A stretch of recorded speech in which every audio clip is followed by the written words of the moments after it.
Hey, and we are back to talk about My Adventures with Superman, Episode 9, with the one and only Cameron Thomas funny clips.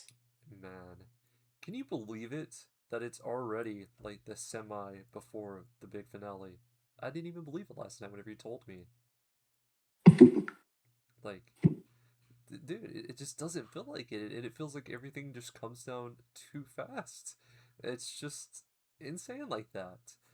Okay, what were your thoughts about episode 9? How'd you feel about it? Definitely a really big step up from the starting point that episode 8 had.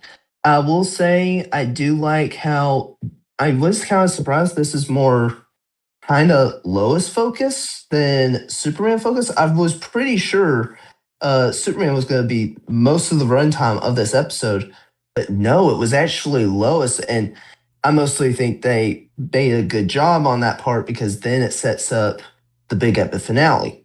But I do like how we finally are slowly getting these arts contained and finished overall because I really do like how this they're pretty much showing that we're in the final chapters of the Jimmy and Kara arc. We're in the final chapters of the Lois and the Future arc. Like we are getting close to that ending. Uh, I will say Superman's trying to get used to being Clark Kent is kind of over and done with.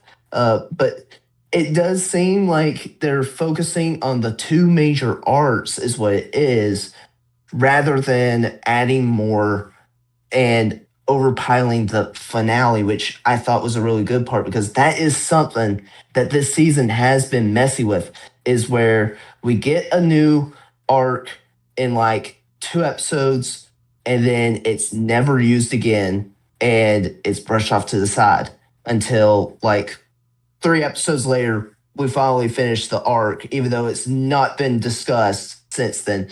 It's been messy throughout the season, but I will say it is the good kind of messy I want, where it is very fun and interesting still. It's not one of those messy seasons where you're just wanting it to get over with already. I am noticing a lot of people are trying to catch up to season three because I saw on Twitter recently a lot of people are trying to get restart the series that they dropped there in the middle of season one. No offense, but season one wasn't all that good, and most people are like, I realized why I dropped this show to begin with. I just can't stand Lois, but I will say her character does evolve over time. And this episode really shows that Lois really is a good character. I mostly think that's due to how well her character has been written over these years and over these seasons. They have really tried their best to make Lois a better character from her overly obsession with Superman in the first season. And she's now a fully fleshed out character rather than one note. And I do really like how she connects with Laura. It really shows that Laura was more of her child that she raised, the one that she looked up to be more like her. As where John was more of wanting to look up to his father, but his father, we still don't know what happened to him. I still think that's a crazy plot hole that should be. I really felt like that should have been noted when Kara starts talking to John of why his father abandoned him. Was he killed? Was he somehow he just left because of a big mistake? Because we all know sometimes in these comments, when a superhero does something really bad as a mistake and regrets it, they just walk away from their city and don't return. And from what we know, John has said that once his dad left, we don't know if that meant he died or he actually did leave, that he had to become Superman and he wasn't that big of a Superman because he made mistakes. He had that pressure of being Superman. And this show really just shows that Superman's job is not easy, that he has to be there 24/7. And if he does make a mistake, he has to face the complete consequences. That's the one of the highs I loved about season two and a little bit of season one, even though season one didn't really show it all that much. Season two was all about that. And I love how John had to face that, but he didn't know how to handle the situation because, again, he's just a teenager. He doesn't know how to handle these adult problems and adult situations like what Superman does, where he's in his 20s to 30s. And I really do think that's what makes Jonathan a better, like, better fleshed out, in my opinion. I thought because earlier I was like, okay, he's some kind of angsty teen at this point. I was like, okay, I guess we're doing that trope. But no, they go beyond the trope. Like, it's like they took it and put the My Adventures of Superman sauce on it and made it perfect. Like it really is insane to me that they can take these really simple tropes and twist them to be different to where it doesn't feel cliche. And I really do love how you would think Lois would be the one to take care of Superboy's problems. But no, it's Kara. I love how, even though it's still shown, Kara was still the person that he looked up to. And that was the one thing that did not change about this John. Even though he has a different name now as Jonathan, he is still the same John that was before, which I do think is a really big upgrade. I thought that was a fantastic upgrade to what it was before, where I was thinking his character was totally different. And I was like, oh man, I really love the original John. Like this John, he's the typical angsty teen. He's annoying at times. He's the character you don't want to root for. But now that they explained everything, oh, it makes all so much sense. Now that if I do ever want to rewatch season three, I can actually connect more with him. And that's the great thing about this show is that it's fun on rewatch after all the episodes have aired. It's just great to just go back, rewatch it from start to finish to catch things that you didn't catch before. And I really do like how Kara handles the situation. And she literally takes it like being being there for someone like what Superman did to her. I thought that was the biggest full circle moment in the entire episode. Her whole thing where she was once a follower, now she's a good leader is just so full circle. And if this ever was the final season that happened to be the thing, I do think they finally completed Supergirl's arc. They fixed her from her evil self from season two to now she's the hopeful Supergirl we all love. And I know that most people hate the James Gunn version, but I do think if you give it time and let them to develop that character, it can be just as great as this Supergirl. Because that's the thing about these characters. The first impressions shouldn't be your expectations. You should wait till they grow and develop as characters, and then you should judge them.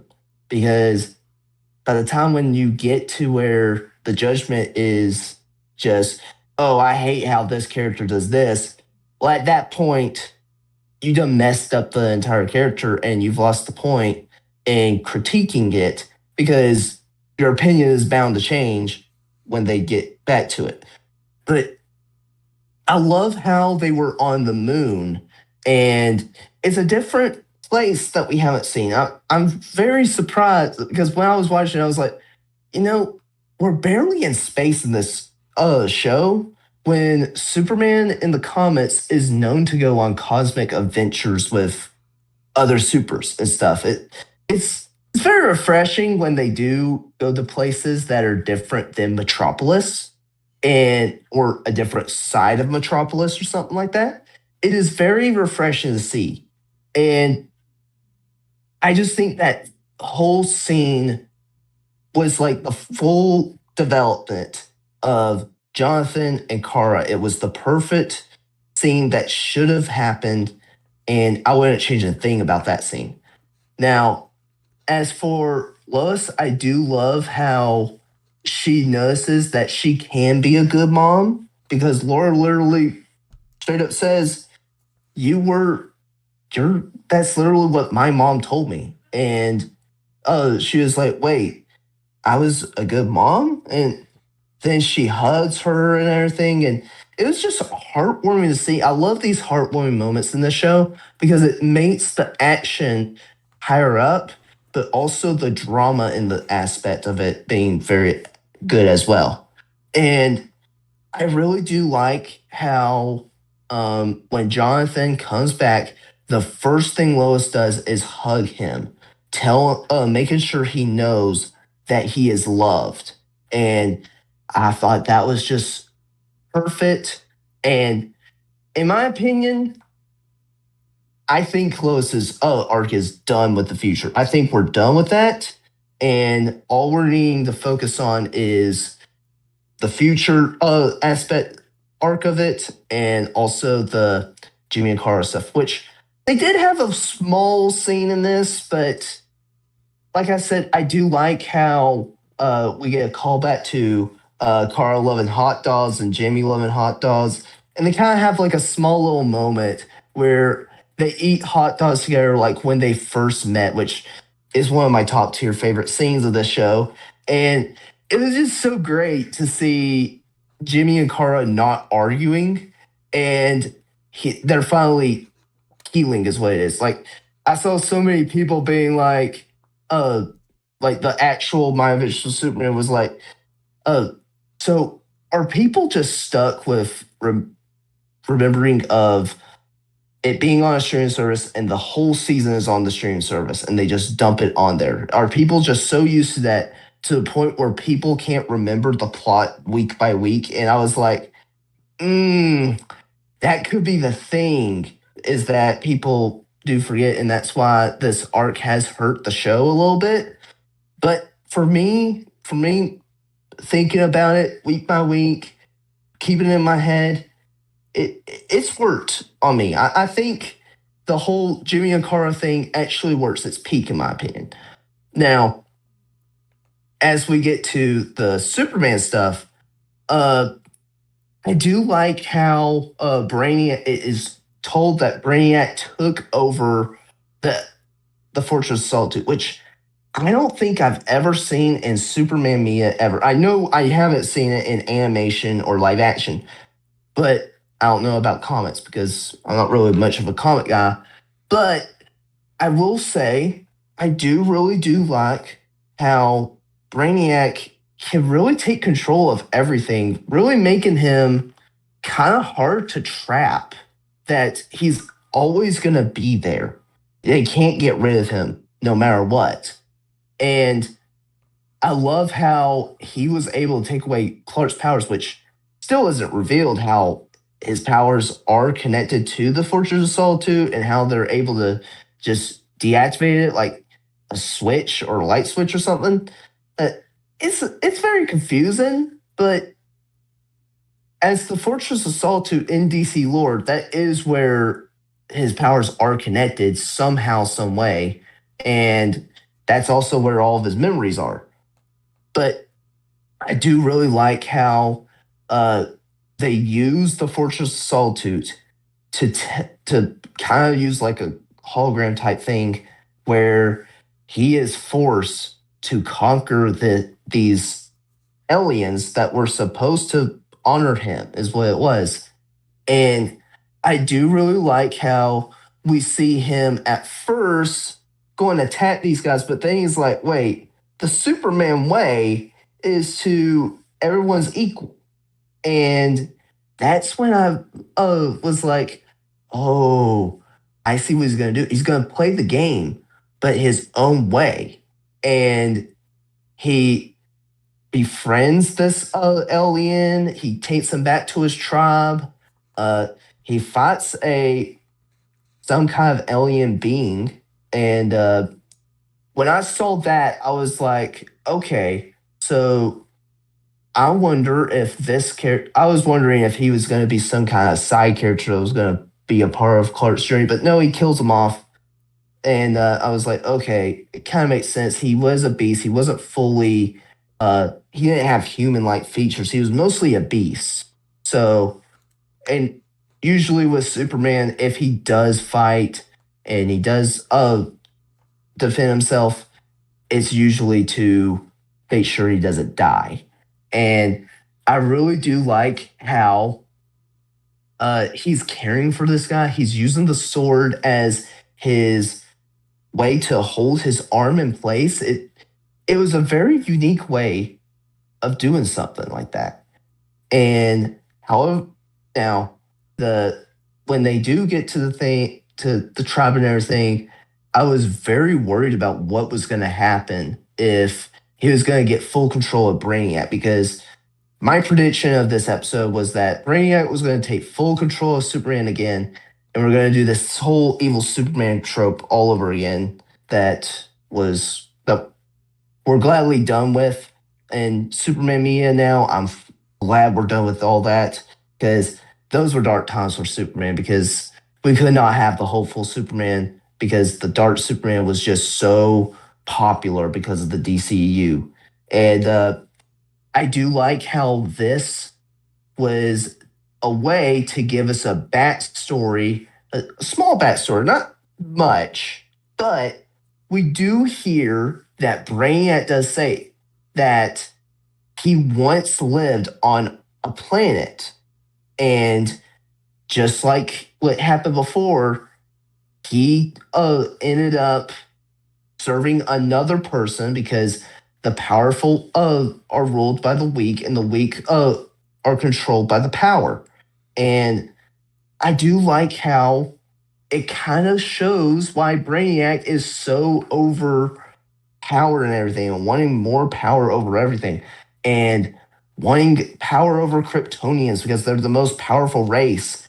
It kind of makes it a better version of Frieza, in my opinion, where he only used it as a way to kind of take over planets, as where he is taking over it for full control and to be the ruler of the universe. And I do like that. I do think we needed that. We needed some kind of backstory, because we were kind of left in the dark where Brainiac really came from. And it didn't even occur to me because of how good season two was. That's how good the quality of season two was, where I wasn't bothered by not having a backstory for Brainiac. But yet they went the extra mile and actually gave us one. And that just shows the commitment that they have to the show. And they actually do show a way where uh, he says that he was part of a planet and he was taken over by a ruler. And from my understanding, he used that way to get stronger and took control of that leader, and then become his own leader, kind of taking over the whole universe as it was shown. And I do like how Superman comes back and says, "Yeah, but how did that end up?" And it pretty much shows that if we go that route, we all die. And it kind of reminded me a lot of.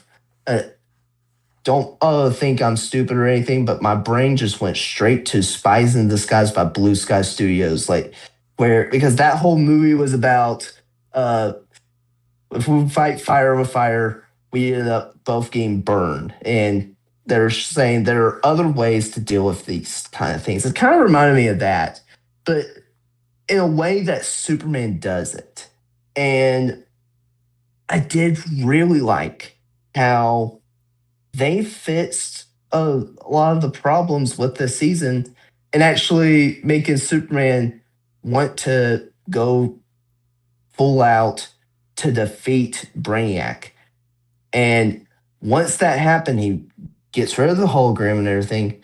And then after that, we see that full on Bizarro is like full rage mode. And really reminded me of Broly, of how he had all this rage and he couldn't control it in Dragon Ball Super. And not only that, they gave him all black, which that's just what Broly wore. And it really just shows that they're going to do some kind of Dragon Ball Super Broly kind of fight scene with Broly and Goku, where it's kind of like that. I do really like that because that is one of my favorite Dragon Ball fight scenes ever. I'm talking about Super version, not Z version. Z Broly is a totally different menace, but Super Broly, fits more of Bizarro because he is a good guy, but he does have a very little brain where he is able to be manipulated. And I will say that it really does show that it made it where it was uncertain what he was trying to do. If he was trying to kill Brainiac to protect Superman, or if he's out of control and he wants to destroy anything that is in front of him. I guess we'll find out in the next episode, but final thing to talk about is Amanda Waller. The whole thing with Amanda Waller is that she's wanting to control Lois's kids, which I think is an insane thing to put in the show where uh, I know it's very controversial to talk about uh, the government taking away kids or something like that, you know? It really felt like that. Like they were trying to put like a small political aspect in it where US government takes away your children and all that. And it, I don't want to get in too much into it because I don't want this video to be controversial, but it did kind of feel that way. And rightfully so, they should have been against it. And that's what they did. And I really do like how Lois puts her foot down to Amanda Waller, this person who is higher up than she is, to say, oh, they'll work for you. But they listen to Kara. And I was like, that is a perfect way of doing it because Kara is much more stronger than Amanda Waller. She could take her down. As for Lois, she probably can't. She might, but she might not because she has a whole fleet. But it really showed that Lois is now full on mom mode and she is now a fully good mother. And I think that works out perfectly. But now uh, it showed Amanda Waller calls this, even though Eradicator is the villain that they're trying to kill, she calls it Mission Doomsday. And I really am thinking that Doomsday is coming. Cartoon animation fans, same way. He got it out right around, like, I want to say it was episode 3 or episode 2. He got it out very early saying, uh, they could pull Doomsday in here. And I was like, I don't know. This season's pretty packed. And little did I know there was Doomsday. And so pretty much anything's game. But that is twice now he has got things right. But I've gotten some things right too. But what I think is crazy is that when Eradicator comes, he's like this skinny being. And I was like, are we doing like, is that supposed to be Doomsday? What the heck? I was so confused of what was going on. And not only that, he's doing the Goku Black pose, the Zamasu pose where he has his arms open and he's like a god and everything. And he even says the line from Dragon Ball Super saying, "Oh, thou you mortals, I'm here to take over this earth." And I was like, okay, we're gone from Dragon Ball Z to Dragon Ball Super Goku Black Art really quickly. And then that's when I thought this was the coolest part where Jonathan gets the sword, which I thought the sword looked cool. It was a Final Fantasy reference of Cloud's sword, and it's pretty cool. I do remember Blue Beetle having that sword in the DCEU, which I think is hilarious. How you now have two DC characters with Cloud's sword, but he gets it and he does the iconic uh, Future Trunks slice Frieza moment where he slices Frieza from the middle and he breaks in half. And then, but they made it where he morphs into two of those eradicators, where it's literally the one that we just witnessed, and we and then we have the skiing one, which where the skiing one came from, I don't know. I think, in my perspective, I mostly think this skinny eradicator is mostly the one from their universe. Because if I remember from the last episode, Jonathan said that he was trying to prevent Eradicator to happen because it happened in his universe.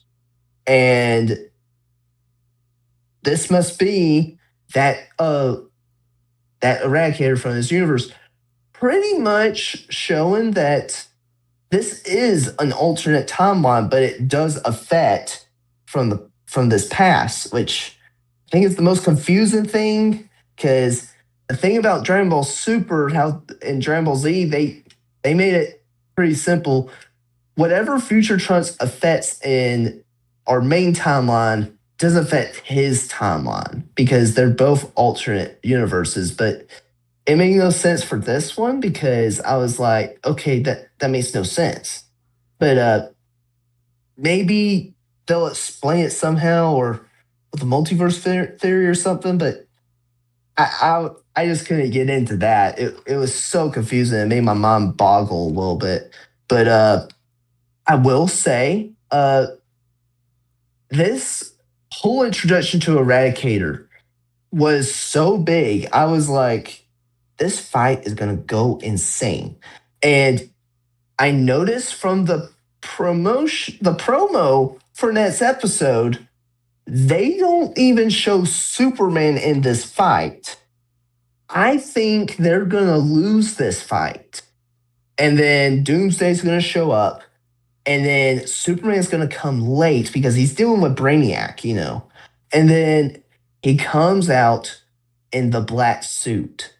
Now, if you're wondering why I think it's the black suit, I actually looked up because the next episode is called The Return. And what I've noticed from this season, they've been using comic book titles for episodes as the thing that they're adapting, like The Death of Superman, The Reign of Superman. That was the thing that I was like, okay, they're taking these titles for comic runs and they're adapting them in that episode. It kind of made it simple. Well, what does the Return comic book run is? And I looked it up, and it's actually a Doomsday storyline where Doomsday comes, kills Superman, and he comes back. Well, he loses his powers, and then he comes back, getting his powers back with this black Superman suit. And the reason why it's black is that way he can attract light because black attracts heat, and once that heat hits his body, he gets more powerful, and it's kind of more of an upgrade suit. And I was like, it's no brainer. He's gonna get the black suit, which I've always thought the black suit was pretty cool and underused in other media than the comics. And it's a pretty cool suit. And I was always like, why don't the cartoons or movies ever use it once? Like, I know we got it in the director's cut of the Zack Snyder's Justice League, but even then, that was not really used to its full potential, in my opinion. as where this could be where we get this black suit, but as we know in the comics, once Superman gets his powers fully, he takes the black suit off and goes back to his normal, ordinary suit. So I don't think this is going to be a permanent thing. It's just going to show, oh, Superman's going to have this black suit in case he ever loses his powers again. That way he can attract the light with the black suit and get his powers back. And I do think that's a pretty good idea if we ever do, if they do cut it off on this season, we do have a way where, if this ever were to happen again, he has a way to get his powers back. And I do think that's really interesting. And I do think the Black Suit storyline is one of the most iconic Superman storylines, even though most people nowadays don't know the Black Suit exists. I do see it more often in like on merch and stuff. Like you always see Black Superman merch everywhere. And that's mostly because that comic run came out in the 90s when, people were buying comic books from a store. And these millennials and stuff and Gen Z have grew up with this black suit that there's merch of it. And I guarantee you, once we get uh our My Adventures Superman season 3 merch, they are going all out with this black suit, to be honest with you, because I just know they're just going to make a t shirt of that black suit, Superman's suit, and it's just going to look beautiful. And I am wondering how many lines on the thing is going to look like. How different is it going to look? Because we know they love to put like pattern lines on their suits.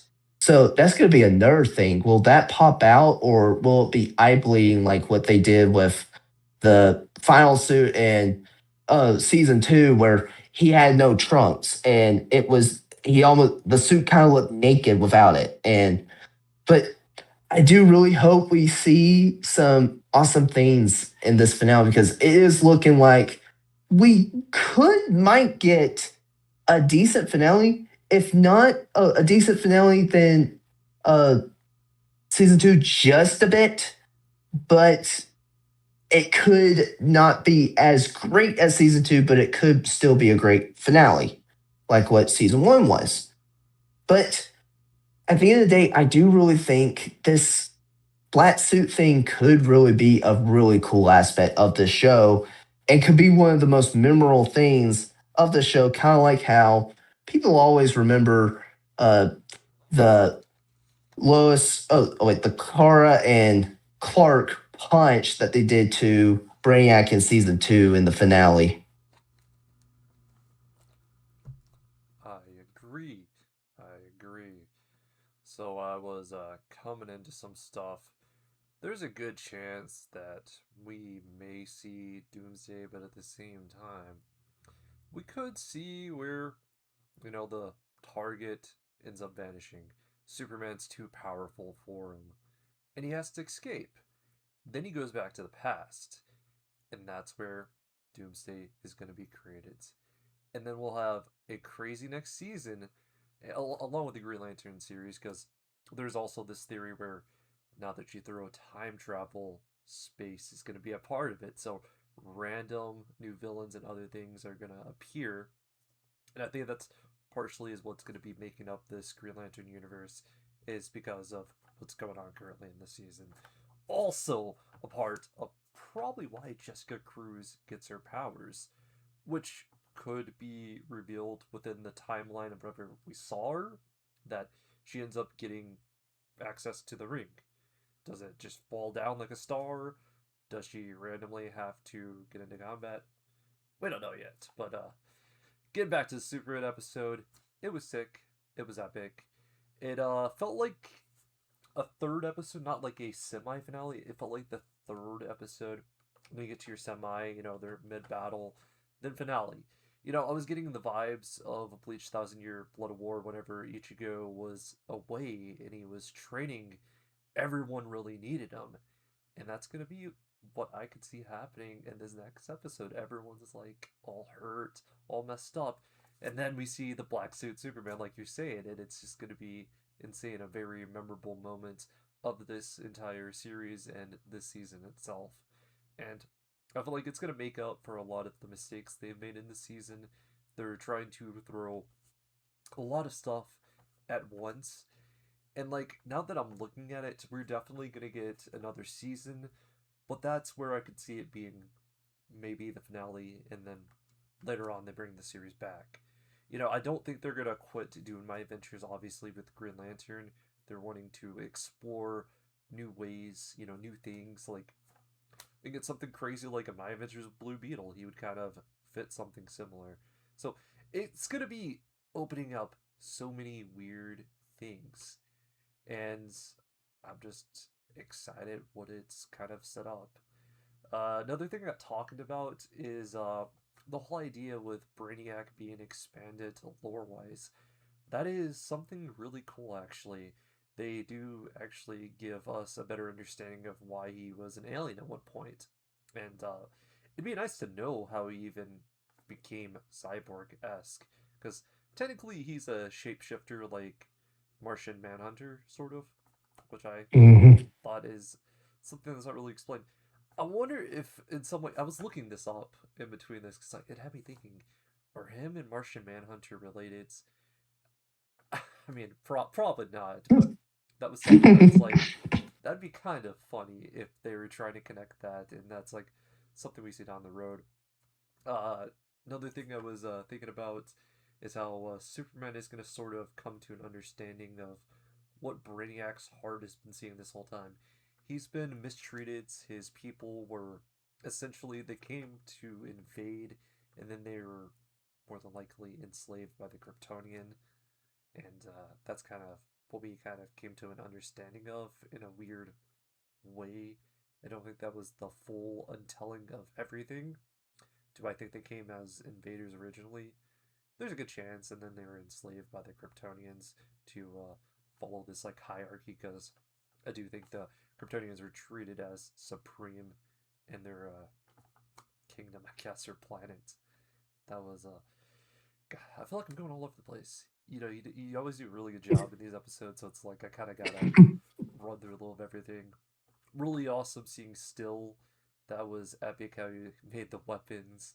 I have it up here actually with the big Clark Kent sword that you mentioned is just like Cloud's big sword. What is it called? Like the Buster Blade or something like that? I don't know. Yeah, yeah, something like that. Yeah. Pretty sick. And then Kara's got, not Kara, but Laura. My goodness, we've only seen her like 2 episodes now.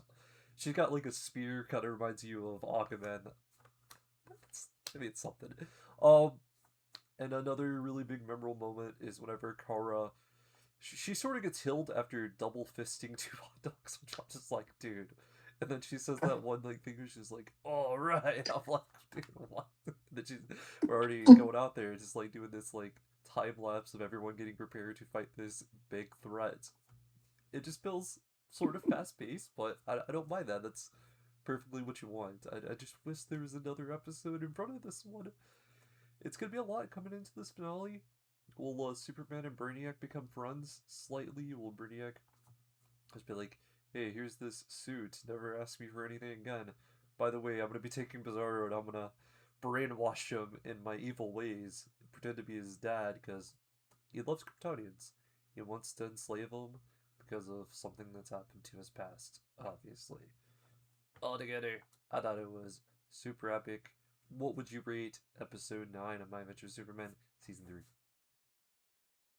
I definitely have to put it at 10 out of 10. That Kara and uh, Jonathan arc of Jonathan conversation was hit so deep in my opinion, and also the highs of the Superman training and everything was also a high, and you also have the great Lois arc coming to an end, and it just all puts it all together and makes me feel more at ease with how these arcs felt like, oh, they were never going to end.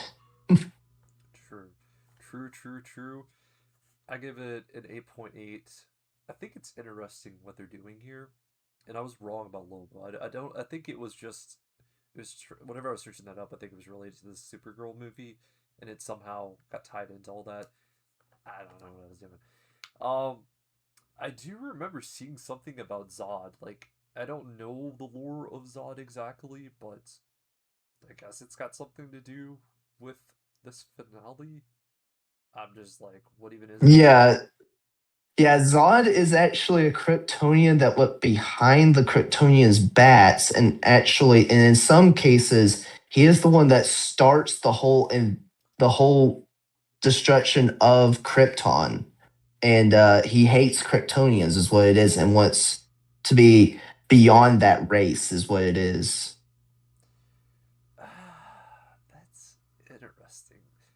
Yeah. Yeah, he comes to Earth to take over it, so like he's more of like what the Kryptonians were supposed to do as what the new lore is, but it it really is like one of those characters that is like done once and is like done over and over again, pretty much, where they don't do anything interesting. Okay.